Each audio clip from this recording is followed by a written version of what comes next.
Hallelujah, hallelujah, hallelujah. मेरे Jesus खुदावंद यीशु मसीह के जिंदा बाबरकत और कदूस नाम में आप सबकी सलामती हो। हम आज के इस गुड फ्राइडे के दिन के लिए खुदावंद का शुक्र अदा करते हैं, इस मुबारक जुमा के लिए और इस वक्त के लिए जो खुदावंद ने हमें हमारी जिंदगी में हमें बख्शा कि हम खुदा के घर में आए और उसके दुखों को जाने और अपने आप को जो है खुदावंद के सामने पेश करें। क्या खुदावंद, तूने हमारे लिए दुख उठाए, तूने हमारे गुनाहों को लेकर सलीब पर चढ़ गया और हमें उनसे रहाई दी, मुखलसी दी, नजात दी, क्योंकि खुदावंद तो हमारा नजात हिंदा है। तूने हमारे लिए बड़ी कुर्बानी गुजरानी और अपनी जान का नजराना दिया। इसलिए ऐ खुदावंद तेरा शुक्र करते हैं अदा, जिसने हमें अनमोल बना दी। आज का जो बड़ा ही अहम इबादत का हिस्सा वो 7 सलीबी कलमात हैं, जो कि खुदा के खादमों ने आपके सामने तफसीर से बयान किए। ये 7 सलीबी कलमात जो हैं, पहले 3 कलमात तमाम अहले दुनिया के लिए, क्योंकि खुदावंद यीशु मसीह को अपनी निस्बत दूसरों की ज्यादा फिक्र थी। इसी तरह पहला कलमा जो है तमाम दुश्मनों के लिए मोहब्बत का पैगाम है, और दूसरा कलमा डाकुओं के लिए है, और तीसरा कलमा मां के लिए है कि सुपुर्दारी करना, किसी मां को किसी के हैंड ओवर करना और उस पर इत्मीनान करना कि ये मेरी मां को संभालेगा। चौथा और 5वां कलमा जुदाई का कलमा और दुख का कलमा है, जिस्मानी दुख का कलमा। और 6वां कलमा और 7वां कलमा में यीशु मसीह अपना गहरा तल्लुक खुदा बाप के साथ वाज़िया तौर पर करते हैं। ये तल्लुक खुदावंद यीशु मसीह और उसकी अपनी जात के मुतालिक है। इन 7 कलमात में एक जबरदस्त तरतीब पाई जाती है, क्योंकि जैसे बताया गया थे, पहला कलमे में खुदा बाप से यीशु मसीह ने दरखास्त की, दूसरे कलमे में दुनिया के लिए नजात का खताब है, और तीसरे कलमे में खुदावंद यीशु मसीह तमाम मसीहों को मोहब्बत की हिदायत देता है, और चौथे कलमे में एक जुदाई के लिए असास और पुकार है, और 5वें कलमे में यीशु मसीह को प्यास लगती है। यह प्यास जिस्मानी प्यास नहीं, बल्कि यह प्यास कुल आलम के लिए तड़प की प्यास है, मोहब्बत की प्यास है, अपनी तरफ खींचने की प्यास है।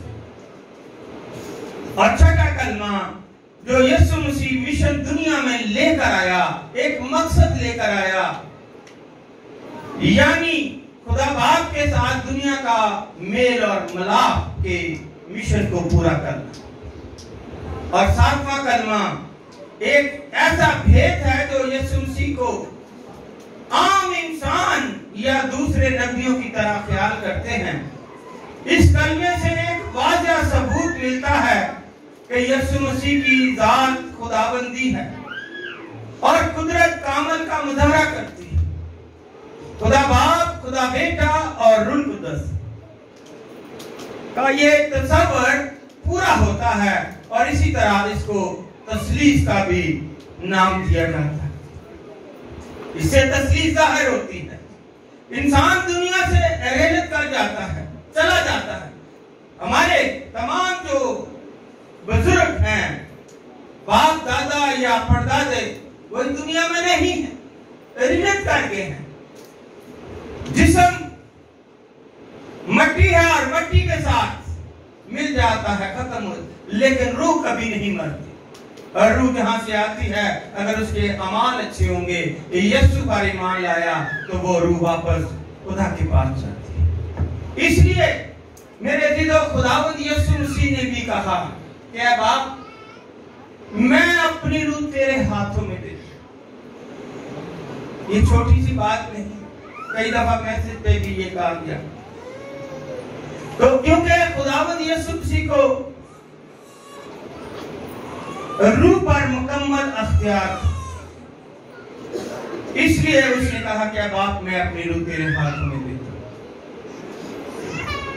मेरे अजीजों, खुदावंद यीशु मसीह ने जुमेरात को बाला खाना में आखिरी फसा जो अपने रसूलों के साथ मनाई, और उसके बाद अपने शागिर्दों या रसूलों को लेकर गतसमनी बाग में चले गए। और कुछ रसूल जो हैं वो गतसमनी बाग के गेट के ही पास ठहर गए, और 3 रसूल जो हैं उनको काफी आगे ले जाकर उनको कहा कि दुआ करो ताकि आजमाइश में ना, और खुद और उनसे आगे जाकर 3 पोर्शन बना दिए। कुछ और आगे जाकर खुदावंद यीशु मसीह ने एक पत्थर पर अपने घुटने टेके और अपने उस खालिक हकीकी बाप से रो रो कर दुआ की। और जब वो दुआ कर रहे थे तो कलामे खुदा फरमाता है, जो हमारी जिंदगी है, कि उसको इतना पसीना आया कि जो पसीना है वो खून की बूंदे बन बनकर नीचे जमीन पर गिर रहा। इतने वो गमज़दा है, इतने दलगीर हैं, इतने परेशान हैं, इतने रो रहे हैं, क्योंकि उस वक्त खुदा उससे दूर था और शैतान नजदीक आ गया। लेकिन खुदावंद यीशु मसीह ने कहा कि मैं इसके हाथों में नहीं मरना चाहता, जो मैं काम करने के लिए आया हूं उसे मैं पूरा करूंगा। तो फिर लिखा है इब्रानियों की किताब के 5 बाब की 7 आयत में कि खुदा बाप ने खुदावंद यीशु मसीह की दुआ सुनी और उस पर खुदा तरसी की। और 3 बार, जब 2 बार वापस आकर यीशु मसीह को वहां से उठकर अपने शागिर्दों के पास आए तो उन्हें सोते पाया। फिर वापस उनको उठाकर चले गए और कहा, उठो, दुआ करो ताकि आजमाइश में ना पड़ो। और तीसरी बार जब वो वापस आए तो फिर सो रहे थे, उनको कहा, उठो, अब वक्त आ गया है। तो वहां पर यहूदा असगर यहूदी ने, क्योंकि पहले ही ईद फसह मनाने से पहले ही उनको 30 रुपयों में बेच दिया था, तो उनको एक निशानी दी थी। यह कहानी नहीं है कि एक स्टोरी सुनाई जो बस खत्म। यह हकीकत पर मबनी है, और यही हमारी जिंदगी का जो है वो तमाम इस पे दारोमदार है कि हम इस दुनिया में आए हैं तो हमें एक जो आजमाइश है उसके लिए जमीन पर भेजा है कि हम उस आजमाइश से किस तरह कामयाब होते हैं। क्या हम शैतान की तरफ जाते हैं या आजमाइश पर फतह पाकर यीशु मसीह का दामन पकड़ते हैं और उसके साथ हमेशा की जिंदगी में दाखिल होते हैं। तो वहां पर यहूदा असगर यहूदी ने, क्योंकि वहां पर फकीह और फरीसी और सिपाही जो हैं वो बहुत सारे लोग पकड़ने के लिए यीशु को आए, लेकिन यहूदा असगर यहूदी ने उनको, यहूदी ने कहा था कि जिसका मैं बोसा लूंगा, जिसके मैं गले मिलूंगा, वो उसको पकड़ना। क्योंकि रात का पहर था, तकरीबन 10 बजने के करीब थे, तो इसलिए अंधेरे में वो मछली लेकर आए थे ताकि हम अंधेरे में किसी और को ना पकड़ ले। तो जब वो पकड़ कर लेके गए तो छह दफा मुख्तलिफ अदालतों में रात को खुदावंद यीशु मसीह को पेश किया गया। 3 दफा फकीहों और फरीसियों और काहिनों के पास, मजहबी रहनुमाओं के पास, और 3 दफा हेरोदिस बादशाह के पास 1 दफा और पेंतुस पिलातुस के पास 2 दफा लेके गए रात को। और हेरोदिस के पास भी जब लेके गए तो हेरोदिस ने भी उस पर सख्ती की।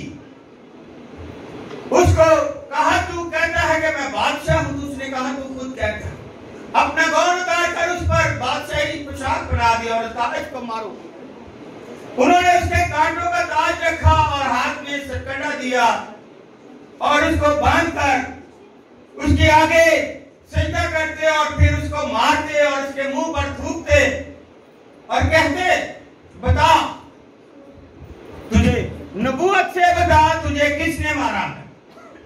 मेरे अजीजों, सारी रात उसको तकलीफों और दुखों और मुसीबतों में जो है और बांधा हुआ मुख्तलिफ अदालतों में पेश किया गया।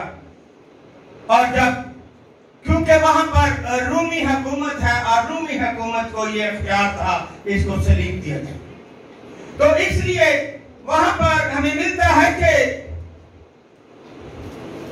खुदावंद यीशु मसीह को जब पेंतुस पिलातुस के पास दोबारा पेश किया गया तो उसकी बीवी ने ख्वाब में देखा और कहा कि ये आदमी रास्तबाज है, इसको मैं कोई आप इसको बादशाह सलामत कोई गवर्नर साहब कोई इसको सजा ना देना। तो वो आया और देखा कि लोग फकीह फरीसियों और काहिनों ने लोगों को खरीदा हुआ है, पैसे दिए हुए हैं और वो नारे लगा रहे हैं कि यीशु को सलीब दे। और वहां पर हमें मिलता है कि उसने कहा कि ये एक बराबर डाकू है, इसके साथ क्या किया जाए। उसने कहा इसको छोड़ दिया जाए और इसकी जगह पर यीशु मसीह को सलीब दिया। उसने पानी मंगवाया और पानी मंगवाकर अपने हाथ धोए और फरमाया कि मैं इसके खून से क्या हूं, मैं इसके खून से बरी हूं। तो लोगों ने चला चला कर कहा इसका खून हम पर और हमारी औलाद पर। तो इसलिए मेरे अजीजों बराबा को छोड़ दिया गया, लेकिन उससे पहले 40 कोड़े यीशु मसीह को लगाए गए। और उन कोड़ों पर आपको मैंने शायद पहले भी बताया था कि गिरा लगाई गई थी और उस गिरा में लोहे के टुकड़े, हड्डी के टुकड़े और शीशे के टुकड़े लगाए गए थे कि जहां पर कोड़ा मारते थे वहां से उसके जिस्म से मांस और खून बहना शुरू हो जाता, मांस उतर जाता था, खून बहना शुरू हो जाता था। इतनी अजियतनाक जो है सजा कोड़ों की दी जाती थी। इसलिए एक कम 40 कोड़े उसको रात को लगाए गए। और जब लोगों ने ये शोर डाला तो फिर खुदावंद यीशु मसीह को पेंतुस पिलातुस ने, जो गवर्नर था उस वक्त, उसने सलीब का ऑर्डर दे दिया। मेरे अजीजों, क्योंकि खुदावंद यीशु मसीह ये पुराने जितने भी पेशन गोइयां हैं, पैदाइश से लेके मुकाशवा तक या पैदाइश से लेके मलाकी नबी तक, तमाम पेशन गोइयों के मुताबिक खुदावंद यीशु मसीह ने उनको पूरा किया। एक एक लफ्ज पहले ही अदा कर दिया गया था और उसके मुताबिक उसको पूरा किया। तो पेंतुस ने लोगों को खुश करने के इरादे से बराबा को छोड़ दिया और यीशु मसीह को 39 कोड़े लगाकर उनके हवाले कर दिया। और जब यीशु मसीह सलीब उठाकर यरूशलेम से बाहर गलगुता यानी खोपड़ी की जगह कहलाती है जा रहे थे, तो रास्ते में 3 बार गिरते हैं, रास्ते में 3 बार गिरते हैं। और उनके साथ 2 डाकू भी जो सलीब उठाए जा रहे थे वो भी उनके साथ साथ थे। बाहर रास्ते में सिपाहियों ने शमौन नाम, जो एक शमौन करीनी कहलाता है, वो गांव से आया था, सिकंदरिया गांव से, उसको देखा कि ये जवान है और ताकतवर है, उसको पकड़ा और उसको कहा कि ये यीशु की सलीब तू उठा, और वो उठाकर बाहर गलगीता या खोपड़ी के मुकाम पर लेकर गया। और जो वहां पर यीशु मसीह के साथ 2 डाकू मसलूब हुए, वो एक काहिन का नौकर था और उसका नाम तंतीस था, जो कि काहिन का एक नौकर कहलाता था, डाकू था, उसको भी सलीब दी गई। और दूसरा जो है वो डगमॉस, जो सरदार कहन का बेटा था, उसको भी ये साथ सलीब दी गई। इसलिए सरदार कहन फकी फरीसी जो है वो आग में घोला था कि ये अगर हमारे बेटे जा सकते हैं तो ये भी क्यों नहीं जाएगा, इसको भी, क्योंकि इसने बड़ा अपने आप का ईमान और घमंड किया है कि मैं बादशाह हूं, मैं हैकल को गिरा दूंगा। तीन सवाल खुदावंद यीशु मसीह के खिलाफ वो बादशाह को और पैंतुस पिलातुस गवर्नर को बताते थे।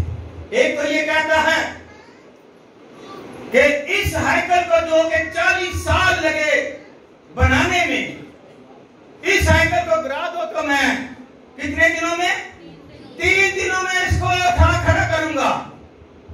और दूसरा था कि ये कहता है कि मैं खुदा का बेटा, ये खुदा का बेटा कैसे हो सकता है।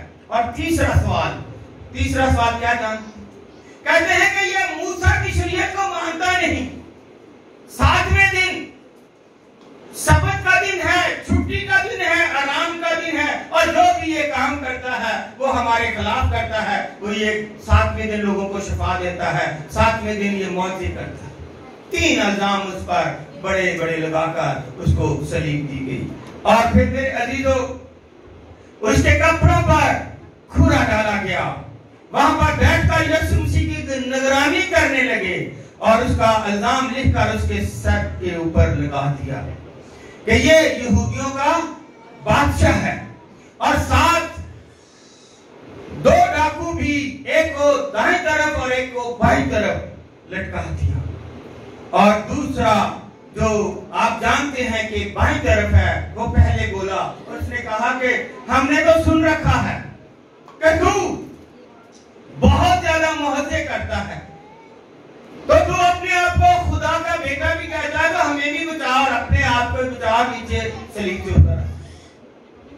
लेकिन जो दाएं तरफ था वो काहिन का बेटा था, उसने कहा कि नहीं, ऐसा नहीं हो सकता, मैं इनको बड़ी अच्छी तरह से जानता हूं, इसकी जात में कोई गुनाह नहीं है, इसने कोई गुनाह नहीं किया, हमने तो गुनाह किया है, हम डाकू हैं, हमने चोरियां डाके डाले हैं, हमें अपनी सजा मिल रही है, लेकिन इसने तो कोई गुनाह नहीं किया।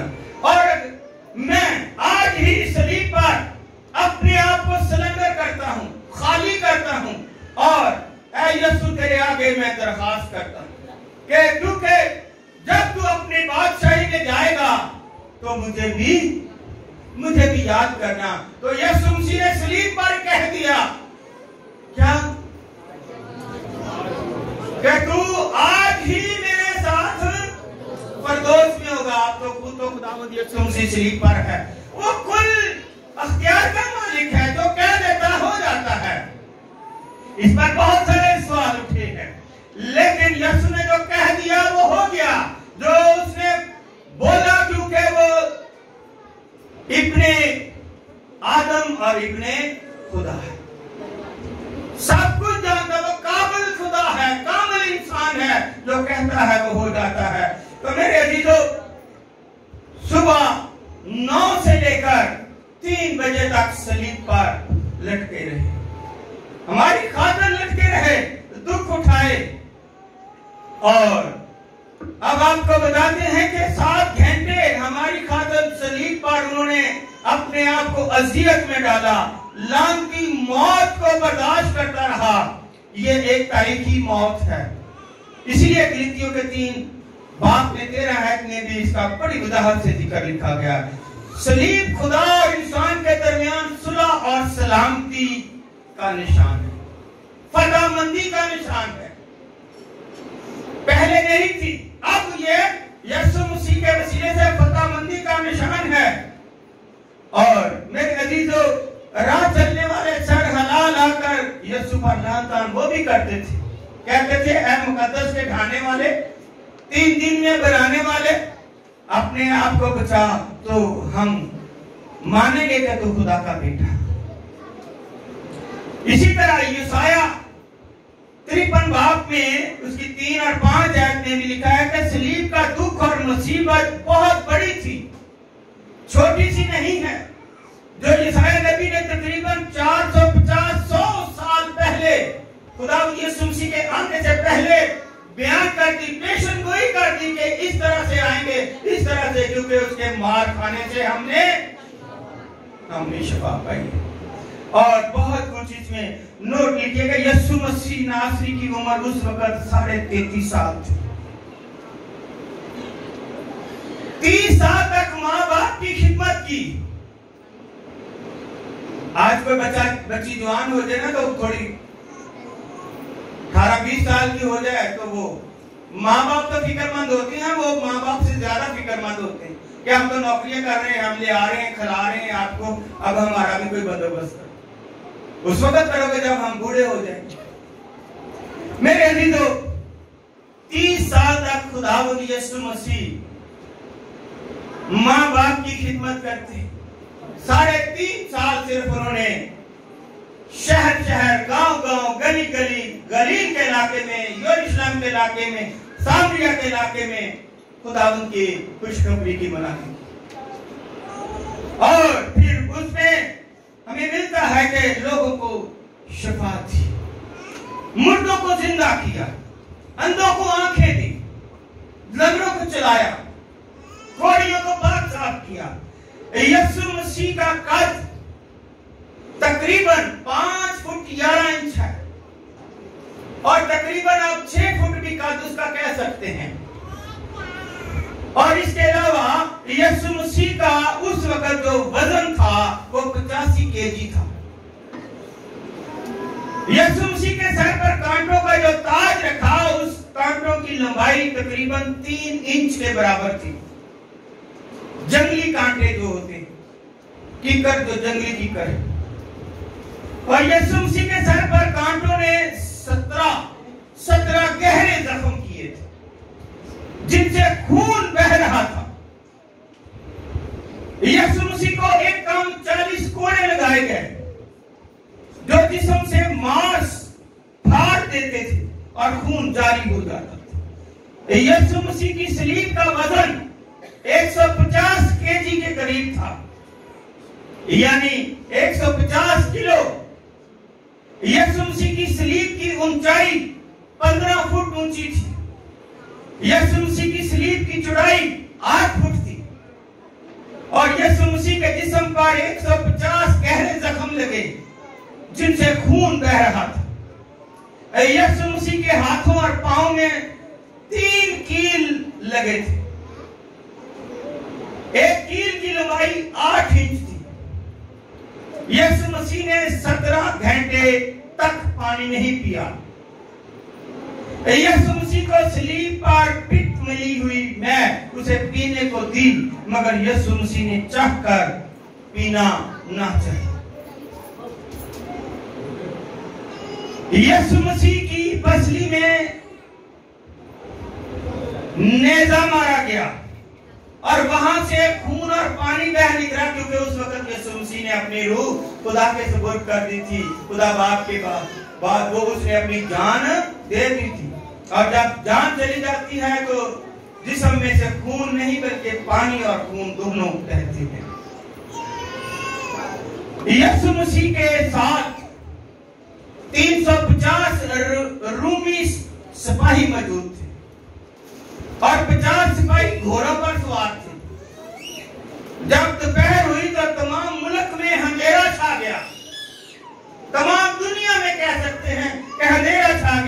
और तीसरे पहर तक, यानी 3 घंटे तक अंधेरा छाया रहा। 12 बजे से लेकर 3 बजे तक अंधेरा छाया रहा और तीसरे पहर को यीशु मसीह ने बड़ी आवाज से चलाकर अपनी जान दे दी। पूरी दुनिया में ये अंधेरा छाया रहा। और इसके बाद हम देखते हैं कि जब यीशु मसीह अपनी जान सलीब पर दे रहे हैं और खुदावंद के हाथों में अपनी रूह उसके हाथों में सुपुर्द कर रहे हैं खुदा बाप के, तो हैकल मुकद्दस का जो पर्दा है ऊपर से नीचे तक फट कर 2 हिस्सों में तब्दील हो गया। और हैकल में 3 बड़े हिस्से होते हैं, सहन, पाक मकान और पाक तरीन मकान। और पाक मकान और पाक तरीन मकान के दरमियान में एक खास कपड़े का बना हुआ पर्दा लगाया हुआ था। अंदर सिर्फ सरदार कहन या जिसका नाम कुर्रे के जरिए निकलता था, खुदा के शरीयत में मूसा नबी को भी हुक्म दिया गया था। तो आसमानी और रुआनी और सुर्ख रंग के कपड़ों और बारीक फटे हुए कातान का एक पर्दा बनाया और उसमें किसी माहिर उस्ताद से करोबियों फरिश्तों की सूरत गढ़ाना और उसे सोने से मढ़वाना और कीकर के 4 स्तूनों पर लटकाना और पर्दे को खूंटियों के नीचे लटकाना और शहादत के संदूक को वही पर्दे के अंदर ले जाकर रखना और पाक तरीन मकान में उसको रखना, उस संदूक को, और दरमियान में पर्दा था। यह हैकल का पर्दा 70 फुट लंबा था। यह हैकल का पर्दा कितना था जी? 70 फुट लंबा था और 30 फुट चौड़ा था। और 4 इंच ईंट देखते हैं जो 4 इंच की मोटी होती, 4 इंच मोटा था। अगर 2 बैल इस तरफ लगा दी जाए और 2 इस तरफ लगा दिए जाए मुखालिफ हिम्मत में, तो वो पर्दा फट नहीं सकता था। खींचे ना आपस में तो वो फट नहीं सकता था। मगर खुदावंद यीशु मसीह की सलीबी मौत के वसीले से खुदा और इंसान के दरमियान जुदाई की ये दीवार क्या हुआ? हमेशा के लिए ढा दी गई। हैकल मुकद्दस का पर्दा ऊपर से नीचे तक फटकर 2 टुकड़े में हो गया। इसीलिए मेरे अजीजों, हम देखते हैं यहाँ हमारा जो टाइम टेबल है वो मुख्तलिफ है। यहाँ रात के 12 बजे से दोपहर के 12 बजे तक हम दिन का अकाउंट करते हैं, लेकिन यहूदियों में जो है सुबह 6 बजे से शाम 6 बजे तक एक दिन को अकाउंट किया जाता है।